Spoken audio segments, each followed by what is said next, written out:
ডেসক্রিপশনে প্রথম পার্টের লিংক দেওয়া আছে। এরপর খবর পেয়ে সবাই ছুটে আসে, কান্নার রোল পড়ে যায়। পুলিশ প্রাথমিকভাবে তদন্ত করে জানায় শরীরে কোনো মার্ক নেই, ঘরে কারো ঢোকার বা বেরোনোর আলামত নেই এবং ঘর থেকে কিছু চুরিও হয়নি। মনে হচ্ছে এটা আত্মহনন। তবে এর কারণটা কি হয়তো আপনার ভাইকে জিজ্ঞাসাবাদ করলেই জানা যাবে। এদিকে বিজয়ের মা বলছিল, আমরা কি এমন চেয়েছিলাম? একটা বাচ্চাই তো চেয়েছিলাম। উপরওয়ালা যখন নিজে দিতে রাজি হলো, এরপরও কেন মুখ ফিরিয়ে নিল? তখনই আবির মা বলে ওঠে, আপনারা এমন ভাবে বলছেন যেন আপনারা কিছুই চাননি। আপনারা যে টাকাটা চেয়েছিলেন আমরা সেটাও দিতে রাজি হয়েছিলাম, কিন্তু তার আগে আমার মেয়েকে আপনারা মেরে ফেললেন। এখানে আবির মা জানায়, আবি আমাদের কাছে 50 লাখ টাকা চেয়েছিল, তারা তার দিতেও রাজি ছিল। এসব শুনে বিজয় ছাদে চলে যায়। পিছে পিছে মিনালও আসে। মিনাল বিজয়কে বলে, দেখো বিজয়, তুমি তোমার ভাই ভাবিকে যত নির্দোষ মনে করো না কেন, আমার সন্দেহ হচ্ছে। বিজয় বলে, যা বলতে চাও স্পষ্ট করে বলো। মিনাল বলে, আমি ওই দিন তোমার পরিবারের সাথে একটি গ্রুপ ফটো তুলে আমার ফেসবুকে আপলোড করেছিলাম, যা দেখে আমার বান্ধবী রেখা আমাকে কল করেছিল। কথায় কথায় আমি বলেছিলাম ভাবি প্রেগনেন্ট। তখন রেখা তোমার ভাইয়ের ব্যাপারে বলেছিল, কারণ ও একজন ডক্টর যে ফার্টিলিটি হসপিটালে কাজ করে। 6 মাস আগে তোমার ভাই সেখানে টেস্ট করিয়েছিল। টেস্টে জানা যায় তোমার ভাইয়ের পাম লেভেল 10%, আর তার মানে তোমার ভাইয়ের দ্বারা বাচ্চা দেওয়া সম্ভব নয়, আর এমনকি কোনো ট্রিটমেন্টে তার এটা ঠিক হবে না। রেখা বলছিল তোমার ভাবির প্রেগনেন্ট হওয়াটা খুবই রহস্যজনক। বিজয় বলে, ওর কথা বাদ দাও, তুমি কি বলতে চাও তাই বলো। মিনাল এখানে বলে, এখানে বলার কি আছে, হতে পারে তোমার ভাবির এক্সট্রা ম্যারিটাল অ্যাফেয়ার ছিল। এটা বলা মাত্রই মিনালকে চড় মেরে বসে বিজয়। সাথে সাথে সেখান থেকে মিনাল কাঁদতে কাঁদতে চলে যায়। সিন চলে যায় পরবর্তী দিন সকালে। বিজয় থানায় এসেছে। এদিকে আবির পোস্টমর্টম রিপোর্টও চলে এসেছে। ফিরু রিপোর্টগুলো দিলে বিজয় বসে বসে সেইগুলো দেখতে থাকে। তখনই রিপোর্টে কিছু একটা দেখে বিজয়ের চোখ আটকে যায়। বিজয় সাথে সাথে থিরুকে জেসিকার পোস্টমর্টম রিপোর্টগুলো আনতে বলে। এরপর দুইজনেরই রিপোর্ট চেক করে দেখে তাদের দুইজনেরই শরীরে ক্লোরিন ফেস হাইড্রেট নামের এক ধরনের মেডিসিন পাওয়া গেছে। এই জন্য বিজয় দ্রুত ফরেনসিক ডাক্তারের কাছে যায় এবং সেও জানায় এই ড্রাগটি প্রয়োজন ক্ষমতা বৃদ্ধির জন্য ব্যবহার করা হয়। শুধু এই দুইজনেরই নয়, গত মাসে মন্ত্রী বদ্রীনাথের ছেলের বউ মারা গিয়েছিল, তার শরীরেও এই সেম মেডিসিন পাওয়া গেছে। বিজয় জানতে চায় প্রবলেমটা কোথায়। ডক্টর বলে, স্পষ্ট বলা যাচ্ছে না, তবে যে সকল মেয়েরা মারা গেছে তাদের স্বামীদের কাছে জিজ্ঞাসা করলে হয়তো জানা যাবে। এই জন্য বিজয় বাড়িতে ফিরে অমিতের কাছে জানতে চায়, ভাবির ব্যাপারে মিথ্যা কেন বলেছিলি, ভাবিকে কেন মেরেছিস, আর ভাবির পেটের বাচ্চা সত্যি কি তোর ছিল, কি লুকিয়েছিস বল। এটা বলার পরেই দুই ভাইয়ের মধ্যে হাতাহাতি শুরু হয়ে যায়। এর মধ্যেই তাদের মা এসে তাদের দুজনকে থামিয়ে বলে, যে মেয়ে মারা গেছে তার জন্য তোরা ভাইয়েরা কেন ঝগড়া করছিস। বিজয় বলে, ভাবি নিজে মরেনি, তোমরা মেরেছো। বাচ্চা না হয় তাকে বলে বলে কতবার ভাবিকে কথা শুনিয়েছো, একবারও তোমার ছেলের কাছে জানতে চেয়েছো বাচ্চা হচ্ছে না কেন। তখন অমিত বলে ওঠে, হ্যাঁ আমার মধ্যেই কমতি ছিল, ভুল আমারই ছিল, কিন্তু তুই যেমনটা ভাবছিস তেমনটা কিছুই না। তুই জানিস বাচ্চা হয় না বলে আমরা কত জায়গায় গিয়েছি, শেষমেশ আমরাও একটি হসপিটালে গিয়ে আশার আলো খুঁজে পাই। সিন ফ্ল্যাশব্যাকে চলে যায় ফানাম হসপিটালে। ফানাম হসপিটালে টেস্ট শেষে ডক্টর তুলসী জানায়, আপনাদের ব্যক্তিগত লাইফ ঠিকই আছে, কিন্তু অমিতের কথা বলে আপনার স্পাম কাউন্ট খুবই কম, সেজন্য বাচ্চা হচ্ছে না।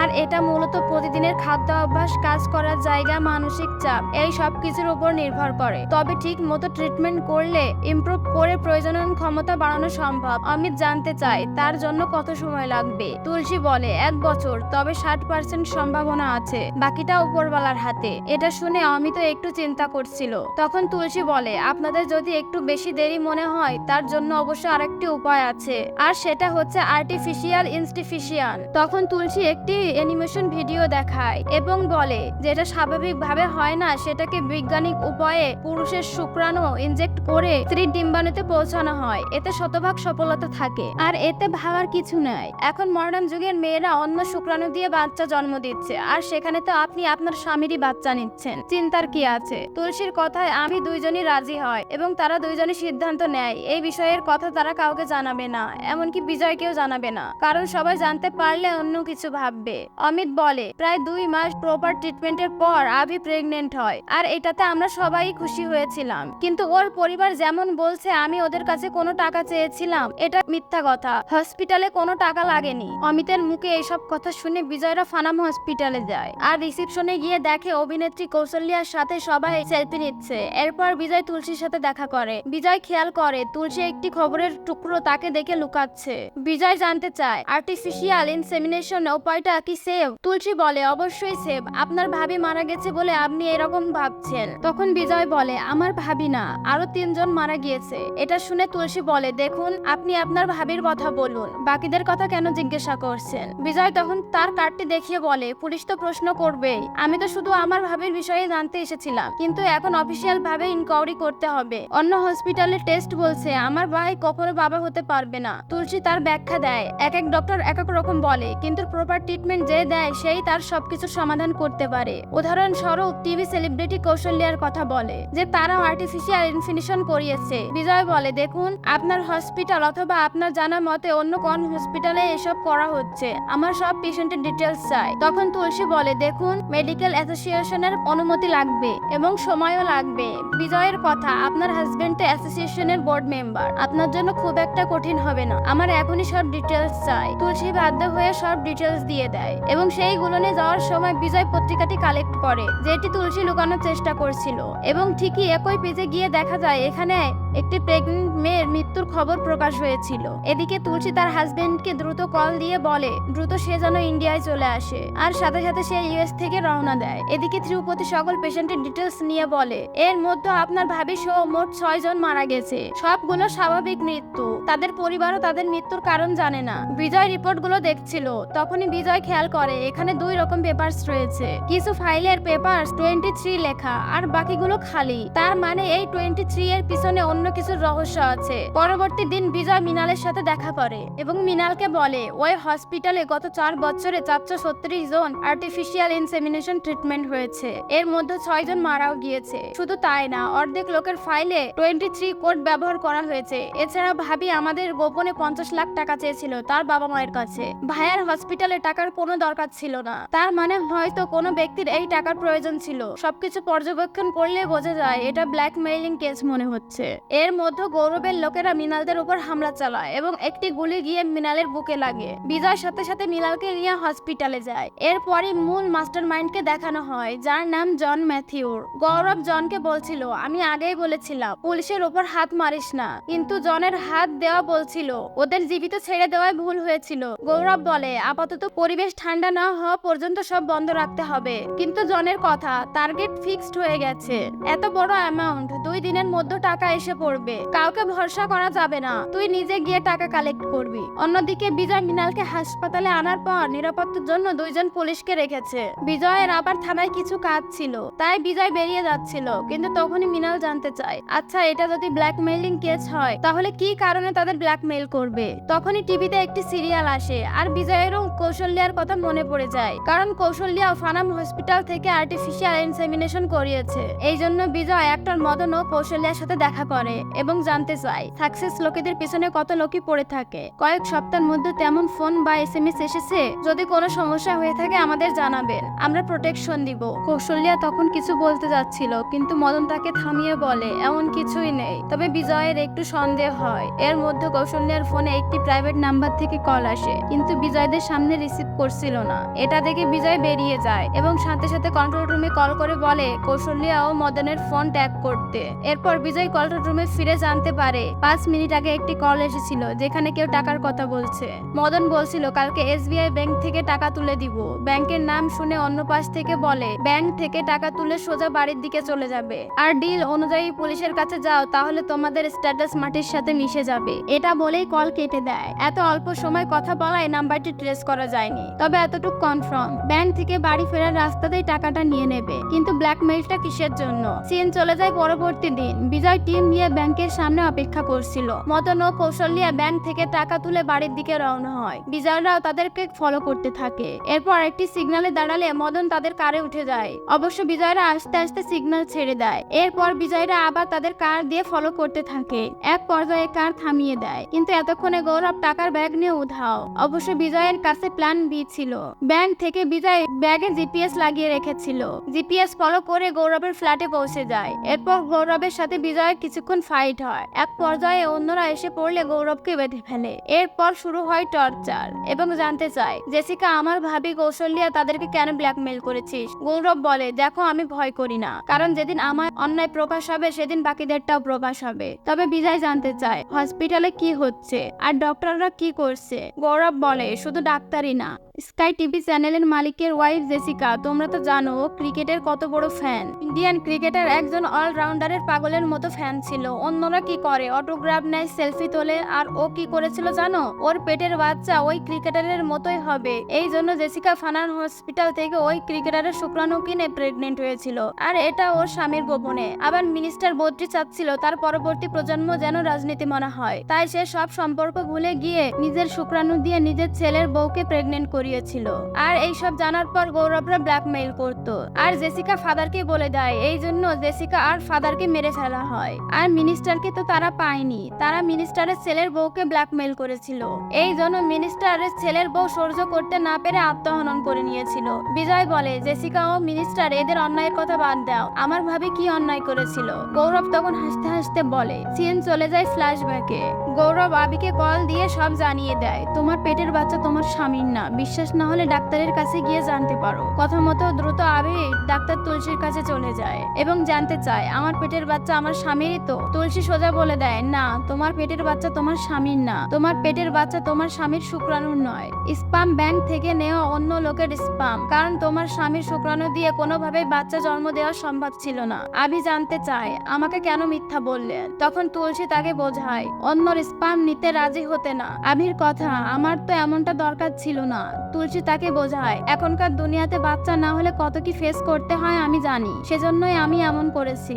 এরপরেও যদি তোমার মনে হয় আমার বিরুদ্ধে অ্যাকশন নিতে পারো, নিজের জন্য না হলেও সোসাইটি ও তোমার স্বামীর জন্য বাচ্চাটা তোমাকে জন্ম দিতে হবে। তুলসীর সাথে কথা বলে ফেরার সময় গৌরব আবার ফোন করে আবিকে ব্ল্যাকমেইল করে, বলে, তোমার পরিবার কি জানে তোমার পেটের বাচ্চা তোমার স্বামী নয়? তোমার পরিবারকে যদি সত্যি না জানাতে চাও তাহলে আমাদেরকে 50 লাখ টাকা দিতে হবে। আবি বলে, আমার কাছে এত টাকা নেই। তখন গৌরব বলে, তোমার বা তোমার স্বামীর কাছে না থাকলেও তোমার বাবা মায়ের কাছে আছে।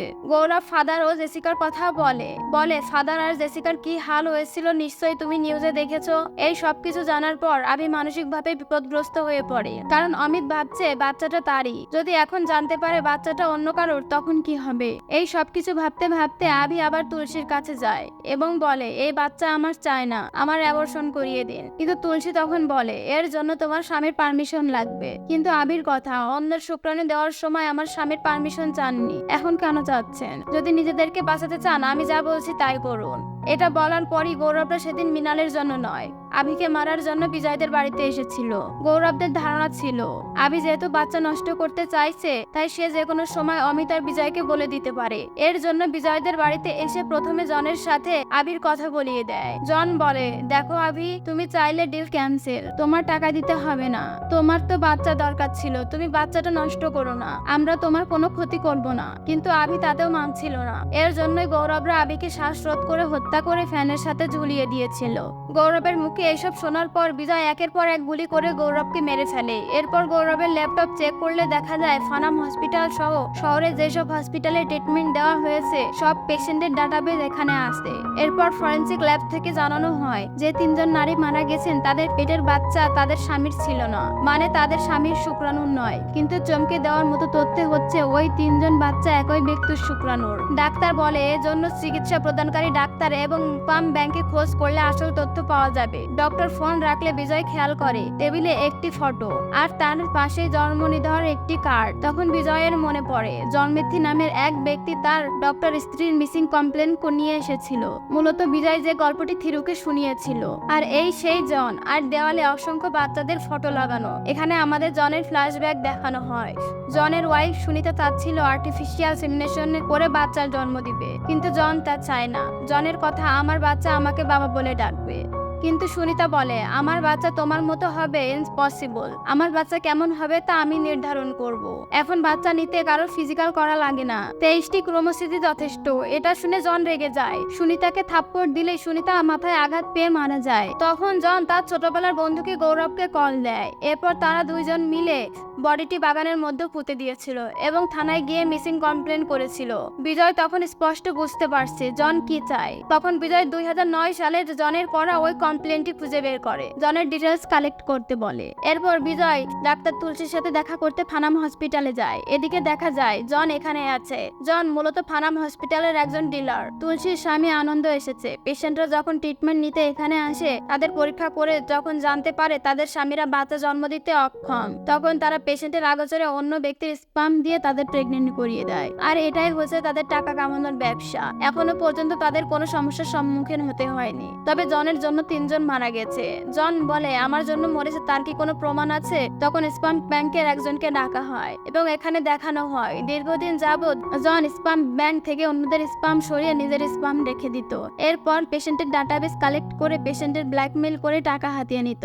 আনন্দ আর তুলসী বলছিল এখানে আমাদের ফাঁসিও না। এদিকে তারা জনের সত্যতা জেনে গেছে, তাই জন তাদের দুজনকে খুন করে যখন বেরিয়ে যাচ্ছিল তখন বিজয় এসে পড়ে।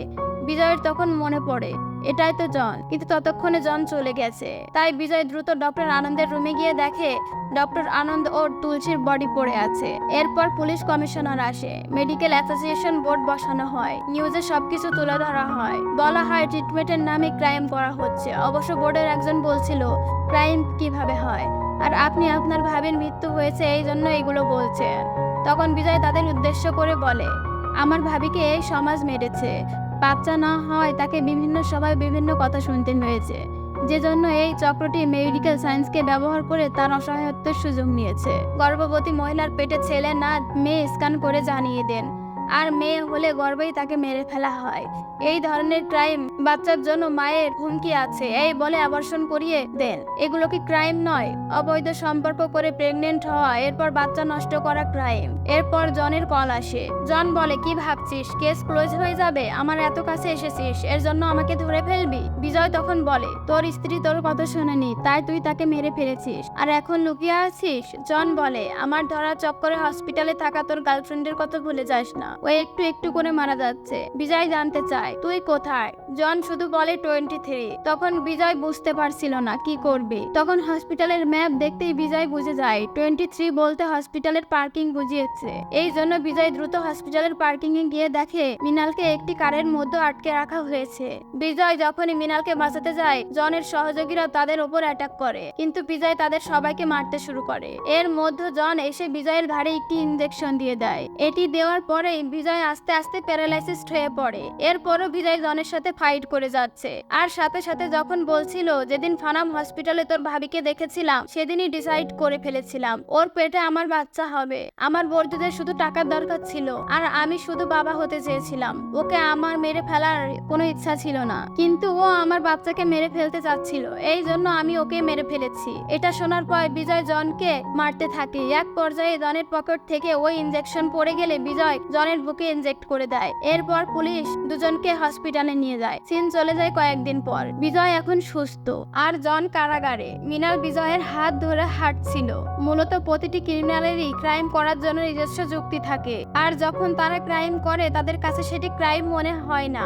সকলেই বলে একজন নারী মা হওয়ার পরে তার পূর্ণতা আসে, কিন্তু না জানি কত নারী এমন আছে যাদের বাচ্চা নেই, আর তাদের অসহায়তাকে কাজে লাগিয়ে মেডিকেল মিস্ট্রি ইউজ করে এই ক্রাইম করছে। এখানে তো শুধু কত মানুষের বাচ্চা নেই এটা বলা হয়েছে, কিন্তু ভাবুন তো কত বাচ্চা আছে যাদের মা বাবা নাই। কিন্তু এটার জন্য কি মেডিকেল সায়েন্সের কাছে কোনো সমাধান আছে?